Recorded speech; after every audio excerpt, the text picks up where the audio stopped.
everyone, and welcome. Today we're really diving into the deep end, exploring the world of information, how it shapes us, how it might break us, and how AI is about to shake things up in ways we're just starting to grasp. It's a wild time to be alive, right? Absolutely. And there's no one better to guide us through this terrain than Yuval Noah Harari.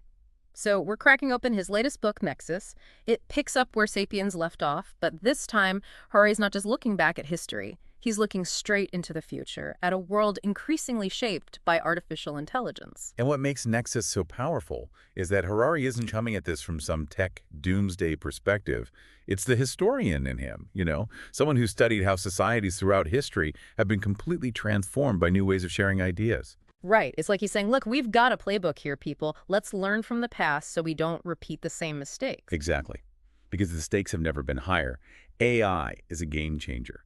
And one of the things that makes it so different from any technology that's come before is its ability to act as an agent, not just a tool. That's a big deal, right? We tend to think of technology as something we control, but Harari's arguing that AI can make its own decisions based on the information it's fed. That changes everything. It really does. It's a radical departure from how humans have interacted with technology for most of history. And it's something we need to wrap our heads around if we're going to navigate this new landscape effectively. Okay, so AI is a game changer, but here's where Harari throws us a curveball. He argues that even before AI, the most powerful technology humans ever invented was the story.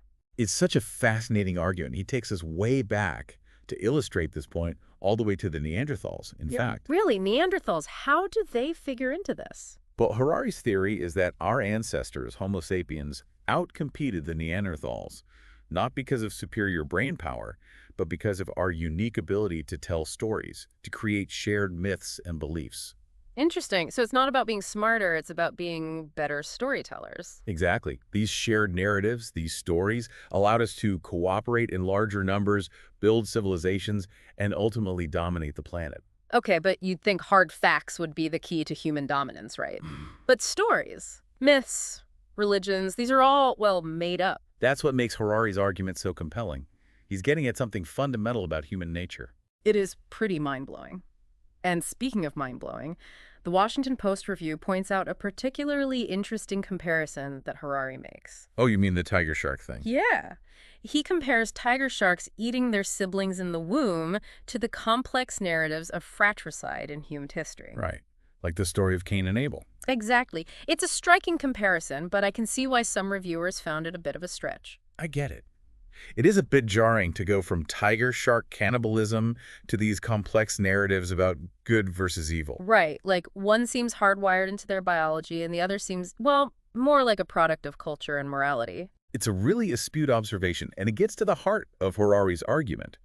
He's not suggesting that we're just animals acting out our instincts, but he is saying that by ignoring our biological roots, we risk overlooking the profound ways our biology influences our storytelling. Okay, I see where you're going with this. So we need to understand our own animal stories to fully grasp the power of the stories we tell ourselves. Exactly. It's all connected. And that leads us directly to Harari's concerns about AI. Because if we don't understand ourselves, we can't possibly hope to understand something that can mimic us. It's like, if we don't fully grasp what makes us human, our inner lives, our capacity for moral struggle, our very real emotions, we'll be completely unprepared for machines that can mimic those things without truly feeling them. It's like the difference between an actor shedding tears on stage and a person experiencing genuine grief. Right. Both are powerful, but only one is authentic. Exactly. And that's what makes AI so potentially dangerous. It can exploit the very things we think make us unique, our emotions, our values, our beliefs, without truly understanding them. So AI can seem pretty abstract, but what I love about Harari is he brings it down to earth with these really concrete examples from history. Like, who knew ancient rabbis and AI had anything in common, right? Right.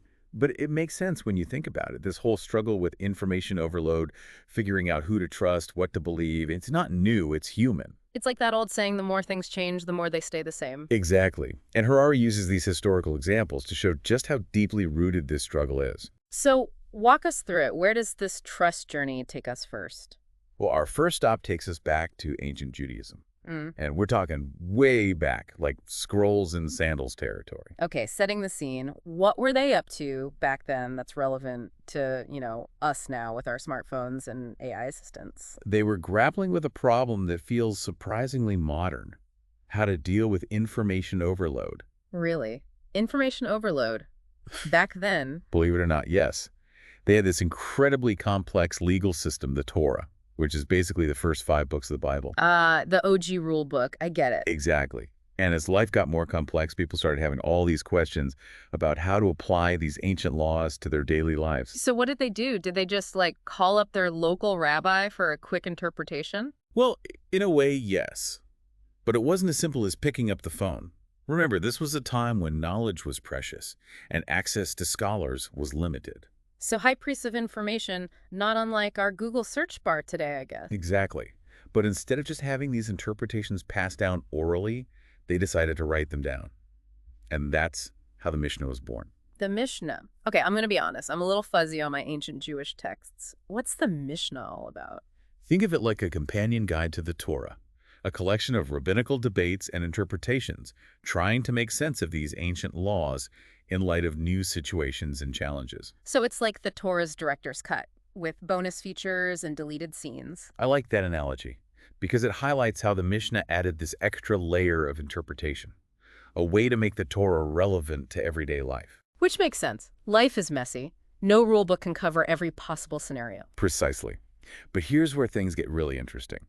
Because the Mishnah, as comprehensive as it was, still wasn't enough. Wait, there's more. What came after the director's cut? You ready for this? The The Talmud. Talmud. Okay, now we're in serious scholar territory. It's true. The Talmud is like the Mishnah on steroids, Mm-hmm. like a massive compilation of commentary on the Mishnah with arguments about the arguments and interpretations of the interpretations. It's like they created this whole universe of information around one book. It's incredible, isn't it? Yeah. And it highlights just how slippery this whole idea of truth can be. Especially when you're dealing with something as open to interpretation as, well, religious texts. And this is where Harari's point comes into sharp focus.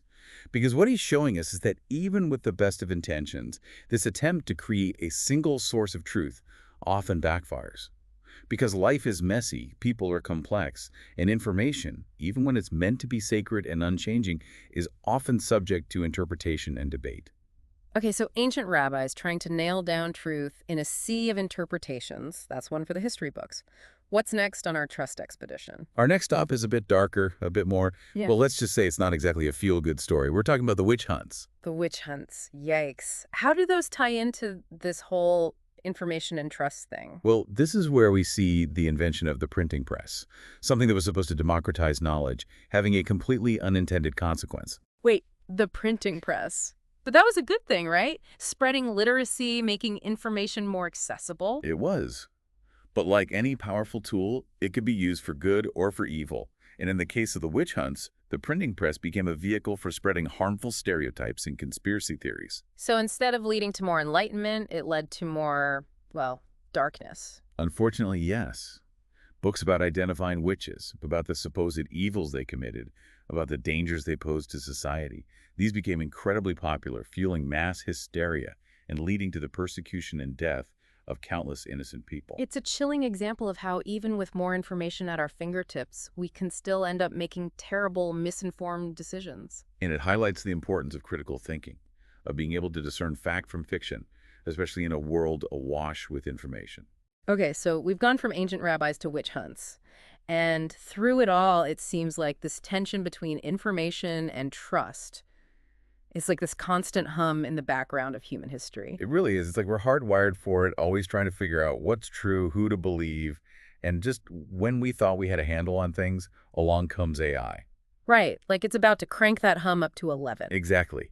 And the thing about AI that's both exciting and terrifying is that it's not just about the spread of information anymore. It's about the creation of information and the potential for manipulation on a scale we've never even imagined. And what really gets me is how AI seems to be zeroing in on the one thing we thought made us, well, human, our emotions. We talked about AI therapist earlier, and it still feels kind of sci-fi to me. But also, given how fast technology is moving, probably not that far off. It's true, the lines are getting blurrier all the time. So walk me through it. How would AI even work in the context of therapy?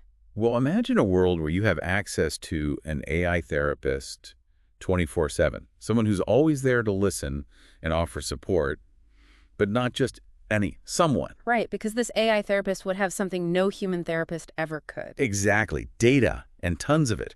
This AI would have access to your entire digital history. Your likes, your dislikes, your fears, your hopes, everything you've ever shared online. Okay, that's both amazing and a little creepy. Don't get me wrong, the idea of having this personalized support system available all the time is appealing, but it's also like, whoa, that's a lot of information to hand over. And that's the million-dollar question, isn't it? Yeah. Where do we draw the line? Because on the one hand, this kind of AI-powered therapy could be incredibly effective. It could help people process trauma, manage anxiety, develop healthier coping mechanisms, all in a personalized, judgment-free zone. But, There's always a but. right. But it also opens the door to potential manipulation on a whole new level.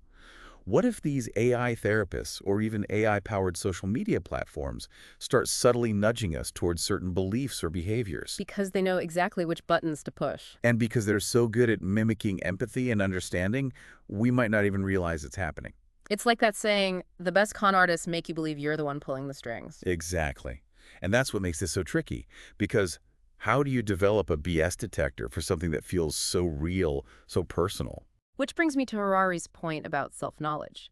He talks about his own experience coming out and how it was this process of questioning everything he'd been taught about himself and the world.